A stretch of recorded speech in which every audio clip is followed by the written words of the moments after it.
The history of warfare can be seen as a timeline of progressively deadlier weapons. From sticks and stones and bows and arrows, to automatic firearms and directed energy cannons, the world's military forces have spent millennia designing and deploying the most dangerous weaponry in the world. In this video, we'll be looking at the deadliest military weapons of the modern age, from the ones that revolutionize the battlefield to the ones that render the battlefield obsolete. The Kalashnikov Selective Fire Rifle, or AK-47, was first produced as part of a manufacturing push by the Soviet government in the 1950s. Far from a technological marvel, the rifle was seen by many in the West as being unimpressive, with a rather simple design lacking the range and power of the most advanced automatic weapons of the day. But what the AK-47 lacked in those attributes, it made up for in other qualities that make it perhaps the most significant firearm of the 20th century. The Soviets stockpiled millions of the weapons in the 1960s, and due to rampant corruption and very high demand, AK-47s were soon the preferred weapon of every small country, group, or militia seeking even footing with more advanced militaries. They require very little training or experience to use. Parts and ammunition are cheap and readily available all over the world, and they're capable of transforming a modestly skilled fighting force into a formidable adversary, even for first-rate military units. For better and worse, the AK-47 gave birth to the modern assault rifle and changed the rules of the battlefield permanently. Even though its workmanlike design is over 6 decades old, it's the most popular assault rifle in the world to this day. Napalm is essentially thickened petroleum, and for decades since 1942, the American invention was a key player in nearly every major US military campaign. It's been largely sidelined since 2008, when President Barack Obama signed a treaty restricting its use on his first full day in office. This was done because, for effective a weapon as napalm undeniably is, it is also one of the most terrifying and inhumane weapons of war ever devised. Napalm is an incendiary gel that sticks to whatever it touches, and that once ignited is extremely difficult to extinguish. It was most famously used against the forested hiding areas of the Viet Cong during the Vietnam War, but was also used extensively during World War II. US napalm attacks totally or partially destroyed 63 Japanese cities in early 1945, including Tokyo, where more non-combatants died during a single napalm raid than in either of the atomic explosions of later that year. While napalm's use against civilians was outlawed by the UN in 1980, it continued to be a regular part of US military campaigns for the next 2 decades. Its most recent use in combat was in 2003, during the US invasion of Iraq.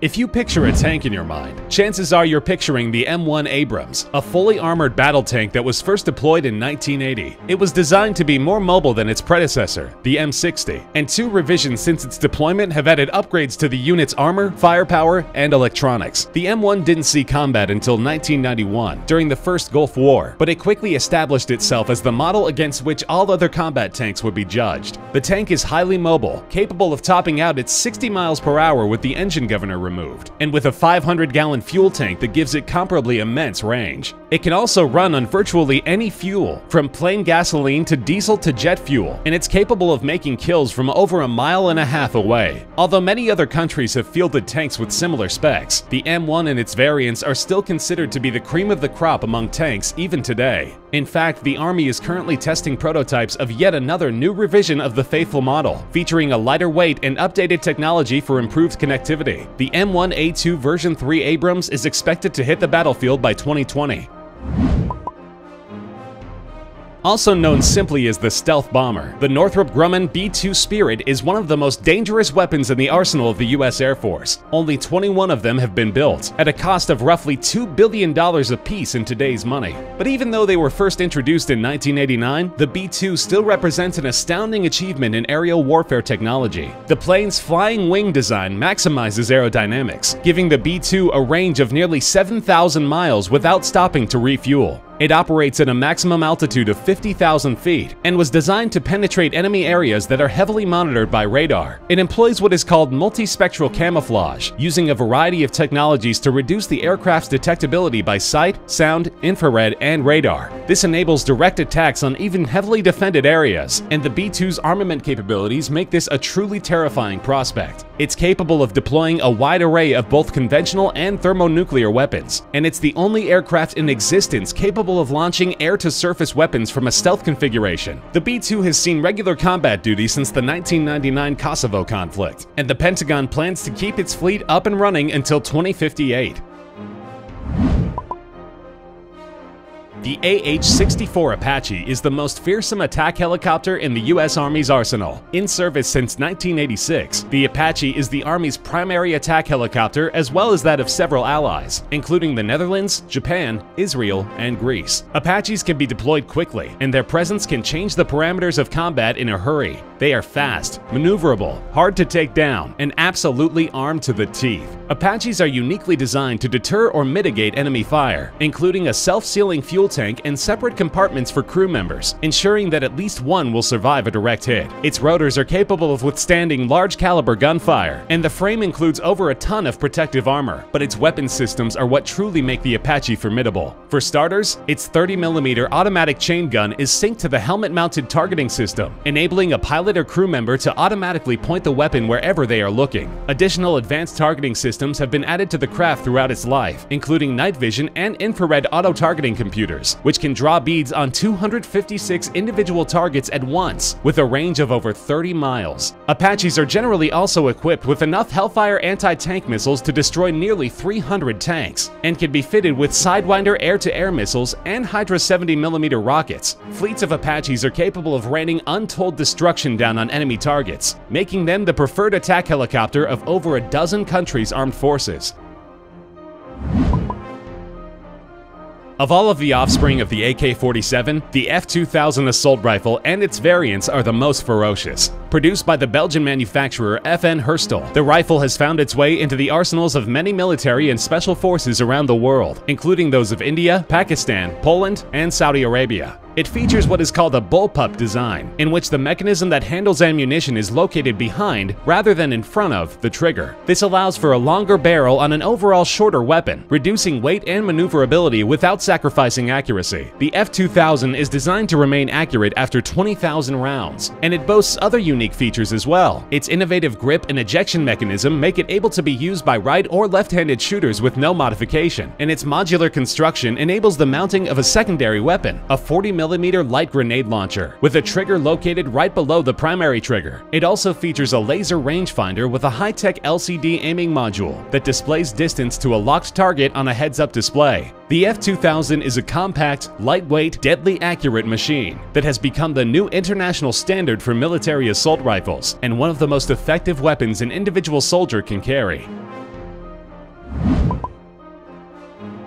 The XN-1 LAWS, or Laser Weapon System, is part of a new breed of directed energy weapons that we can expect to see more of in the coming years. The system was mounted on the Navy warship USS Ponce in 2014, and after a smooth initial test, the vessel's commander was authorized to use the weapon in a defensive capacity. While not capable of the type of large-scale destruction that some of the other items on our list are, the LAWS system has a number of applications that could potentially turn the tide in any given conflict. At the low end of its power, the device can easily shoot down a drone or render hostiles temporarily blind. At the high end, it can shoot down armored helicopters, disable entire fleets of boats within seconds by instantly burning out their motors, and detonate stockpiles of enemy explosives. It can also be used as a tracking system that is far more accurate than conventional radar, and it can perform any of these tasks under virtually any weather conditions from blizzards to dust storms. The LAWS system augments the lethal power of the military to such a degree that it can truly be considered among the most dangerous weapons in the Navy's arsenal, and its full potential has yet to be exploited.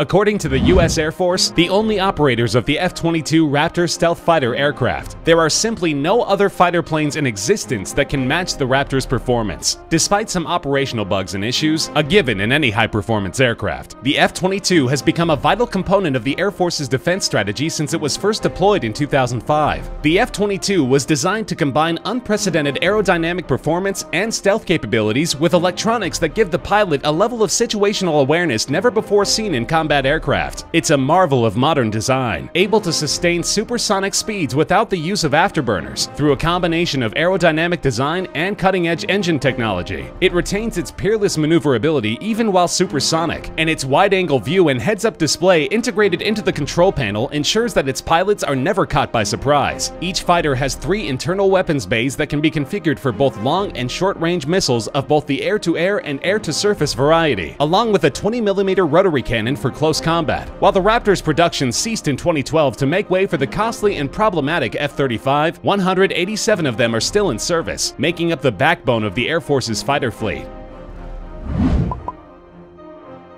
Officially designated the GBU-43B, one of the US military's single most devastating weapons is also known as the MOAB, or Massive Ordnance Air Blast. After its initial deployment in Afghanistan in early 2017, however, the acronym was given a new meaning by the press: Mother of All Bombs. The MOAB is easily the most destructive non-nuclear bomb in the US arsenal. It's so physically large that it was designed to be delivered not by a bomber, but by a C-130 transport craft, one of the only military planes capable of handling its weight. Designed to be used against a single target, the MOAB contains 18,700 pounds of ordnance, yielding the destructive power of 11 tons of TNT. While it was first tested in 2003, it was not deployed against a target for 14 years, out of fears that its massive power would pose a threat to civilians in practically any situation. However, in April 2017, President Donald Trump ordered a MOAB to be deployed against a tunnel complex in Afghanistan that was known to be harboring ISIS militants. The blast completely destroyed the complex, killing nearly 100 jihadists and leaving almost nothing standing in its wake. No civilian casualties were officially reported, making the operation a success and setting a somewhat frightening precedent for the use of a truly terrifying weapon. It's not the Army or Air Force, but the Navy that possesses the deadliest weapons in the entire US arsenal, and perhaps the world. When most people think of nuclear conflict, they think of intercontinental ballistic missiles raining down on cities in an apocalyptic scenario. But nuclear warfare need not include ICBMs at all, especially when the Navy has Ohio-class nuclear submarines stationed all over the world at any given time, powered by nuclear reactors. Each sub's range is limited only by its food supply and the readiness of the crew, and they're designed to go 15 years between periods of major maintenance. They can be deployed anywhere relatively quickly, and the amount of sheer destructive power aboard each one is simply mind-boggling. Depending on their classification, each sub carries up to 24 Trident II submarine-launched ballistic nuclear missiles, or up to 154 Tomahawk cruise missiles equipped with nuclear warheads. Each Trident missile carries a nuclear payload equivalent to 8 times the blast that destroyed Hiroshima. This makes an Ohio-class nuclear sub more than capable of wiping most countries right off the map, and the US Navy has a fleet of 18 of them. Ohio-class submarines are expected to start being phased out by 2029, as they have been in service since 1976. The Navy is currently designing their replacements, the Columbia-class, which are slated to begin production in 2021.